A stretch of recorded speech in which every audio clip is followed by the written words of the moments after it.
new video. In this video also we will see the architecture of 8051. So in continuation to the architecture whatever you have learned in the previous video, so in this video I am going to explain you about some important points what you have to concentrate. So video 1 is having, the previous video is having 3 parts, right?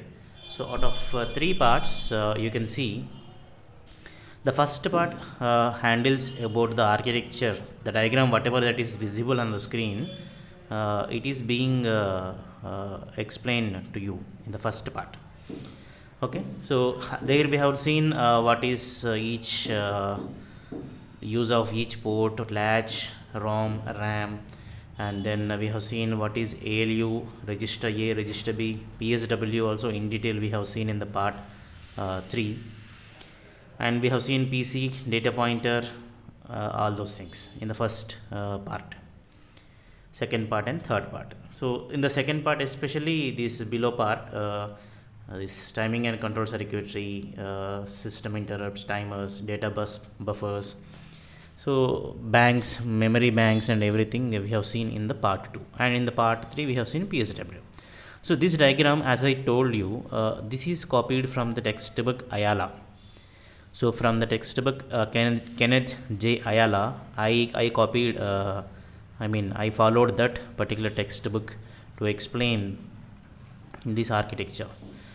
So first, I don't want to add more points to this. Just I want you to concentrate on 2 different buses. There are 2 internal different buses. One is 8-bit data and address bus. Other one is 16-bit address bus. Okay, so you can see this 16-bit address bus is connected to only 2 ports, port 0 and port 2. It is not connected to the rest of the ports, port 0, port 1, port 2, port 3. They don't have this connection. Only to port 0 and port 2 it is connected. So I will tell you why, what is the reason why address bus, 16-bit address bus is connected to only port 0, port 2 in the coming videos, in the coming sessions. So as of now, you just concentrate on this connection. Why PC and data pointer are connected to port 0 and port 2, and why it is mentioned as 16-bit address bus. And you might have also observed in my presentation, this is a 16-bit register and this is also 16-bit register. They are divided into PCH and PCL. You can see here data pointer high and data pointer low. Similarly, PCH and PCL also it is possible. So these 2 are 16-bit registers, and rest of the all other registers are 8-bit only, and even this ALU is also 8-bit. So the capacity of arithmetic and logical unit is 8-bit here. So I can say that the 8051 microcontroller is a 8-bit microcontroller. And you already know how much RAM is there, how much ROM is there. So 4 kilobytes of ROM is there and 128 bytes of RAM is there. So it's better you can mention that in the diagram. 4 KB ROM memory is there and then 128 bytes of RAM memory is there. Okay, and latch 0, latch 1, latch 2, latch 3, you didn't mention zeros, 1s, 2 and 3. You can mention that 0, 1, 2 and 3 also. And here one important point again I want to add here is, for every port pin like P1 P0.0, 0.1, there are 8 pins right here. For every such pin there is a respective latch. Okay, so totally there are 32 latches for all, there are 4 ports, right? For all ports, each port is having 8 pins, so 8 into 4, 32 input output lines are there, right? For all those 32 input output lines, there are respective latches are available. Again we will see about that latch, how a particular pin is useful to give input to the system, and how we can take the output from that particular pin with the help of one diagram. There we can see internal diagram of these ports and port pins. And coming to this here, in this particular part, this is about RAM partitions. Total RAM memory is divided into banks, register banks, bank 0, bank 1, bank 2, bank 3. So okay, so not so that we will see in detail while discussing about the RAM partitions, how the banks are available and how banks can be selected is already I taught you in this PSW. While learning PSW, the 8 out of 8 flags of PSW, 2 flags which are available there, RS0, RS1, they will help us to choose any one of these 4 banks. Okay, so this is about internal RAM structure, RAM partition, and these are the special function registers. I already taught you in the previous video only, so you can go through this diagram.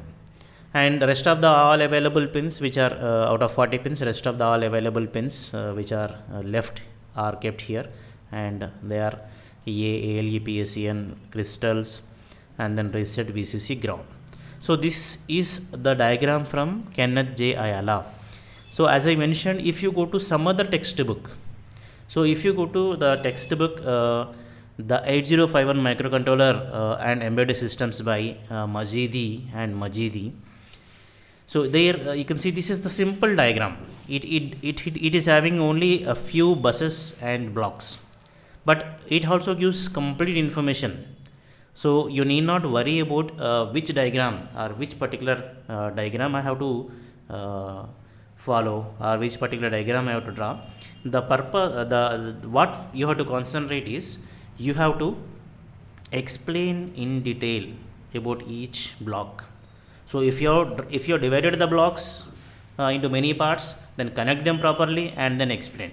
If you are good at explaining without drawing the internal blocks, then draw only one block, then explain it. You can see that here there are 4 IO ports he mentioned here. 4 IO ports. In the previous diagram we have drawn 4 ports, 4 latches. Okay. There also I told you just now, there are not only 4 latches, there are 32 latches are there. For every pin there is a latch. So it is not possible to draw all that. So simply mention 4 latches. Here he didn't mention anything. So it's up to us which diagram we want to follow. So 4 IO ports he mentioned, they are out of them 2 he took. You see here, can you observe that clearly? There are 2 things. 2 he mentioned as address or data. Okay, port 0 and port 2 especially, those 2 are port 0 and port 2, and rest of others are P1 and P3. And he mentioned serial port, it is useful for transmitting the data and receiving the data. And he mentioned there is a bus control.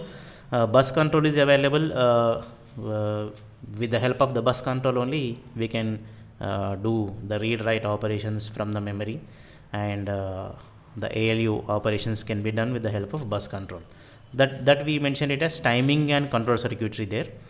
So here also the bus control is almost similar to the timing and control circuitry. With the help of the signals issued by the CPU, we will be working with the memories. And he mentioned that there is a oscillator which is connected to the CPU. Every CPU requires a clock frequency, right? So this CPU, 8051 CPU, actually it requires one clock. So that clock can be connected to the CPU with the help of this circuit. This is the oscillator circuit. So oscillator he mentioned, he mentioned that 4 to 30 megahertz of the crystal can be connected here. Okay. So actually the typical values are from 1 megahertz to 16 megahertz we have to connect. Either 1 megahertz or 16 megahertz, and even you can go from 4 to 30 as he mentioned in the textbook. This is from some other textbook, 1 megahertz to 16 megahertz. So usually which value we will take here is 11.0592. Out of this range we will be choosing only this particular oscillator, crystal oscillator, which is available in the market. So this particular crystal oscillator we will take, and we will use the supporting capacitors, and we will connect it to the oscillator circuit that will give CPU clock pulses to 8051. And there is an interrupt control also. Here there are two hardware interrupts are available for us, INT0, INT1. So that interrupt control will take care of that external interrupts which are coming through those two pins. So those two are, as I mentioned, they are hardware interrupts. Okay, so they are hardware interrupts. Now coming to the on-chip ROM. On-chip ROM is used for program code. That is called actually code memory. Code memory, whatever the code you are writing, like we have, we can develop some programs for this 8051 microcontroller. So that those programs can be stored in this ROM memory.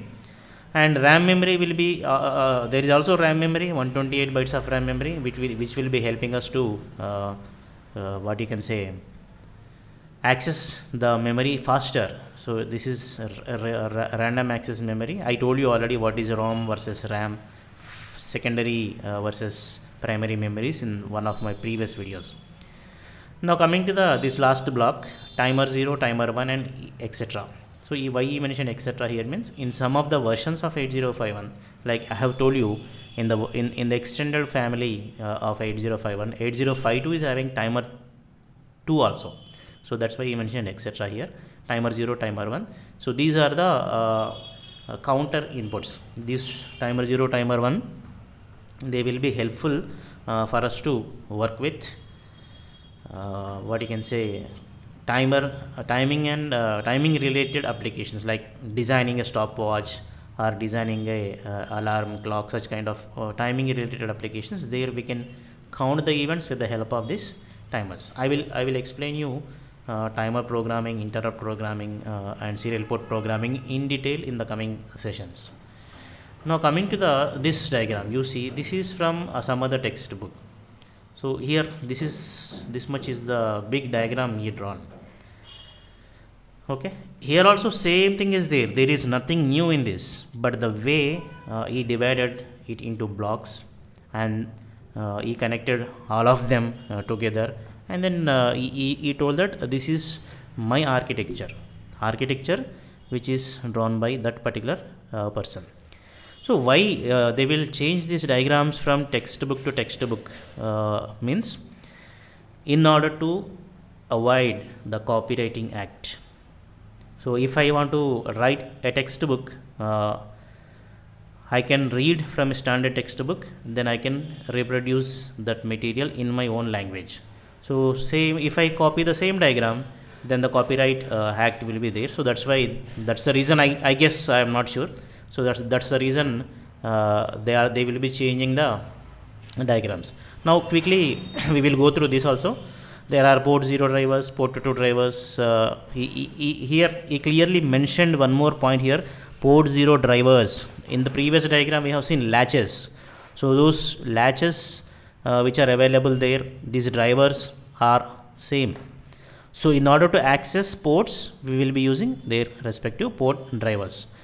So there he mentioned clearly the circuit also, how we can do that with the help of a latch. So port 0 drivers, port 2 drivers are there here. Similarly, port 1 drivers, port 3 drivers are there here. Okay, and why he mentioned 0 and 2 at one side and then 1 and 3 at other side, because I will tell you at the while explaining the pin diagram, I will tell you why it is kept like that. 0 and 2 will provide address bus and data bus. 1 and 3 they will be useful for some other purposes. So that's why in the pin diagram 0, 2 are available at one side, 1, 3 are available at other side. So that's why he drawn the drivers for respective ports like that. And RAM memory, ROM memory, flash memory and registers. Okay, ALU will be always working with temporary registers. So he mentioned temp 1, temp 2. There's a stack pointer he mentioned, and then program address buffer, PC incrementer, program counter, data pointer. So everything is same, there is nothing new. So you can follow either of these three architectures or any architecture that is available in online or in from some other textbooks. Okay, so this is about the additional information on architecture of 8051. So hope with this we have spent lot of time in learning architecture. So hope this gives sufficient information for you to understand what is the architecture of 8051 or what is the block diagram of 8051. You can see the name block diagram. So just we will be drawing the blocks which are available for that microprocessor or microcontroller, and then we are explaining its internal registers and everything with the help of blocks. Okay, so the block diagram and architecture both are same. You can write same answer for both questions. Draw the architecture of 8051 or draw the block diagram of 8051. So hope I am clear. If you have any doubt, you can feel free to contact me. In the description you can get my contact details, or if you want, you can put any comment in the comment section below. Thank you.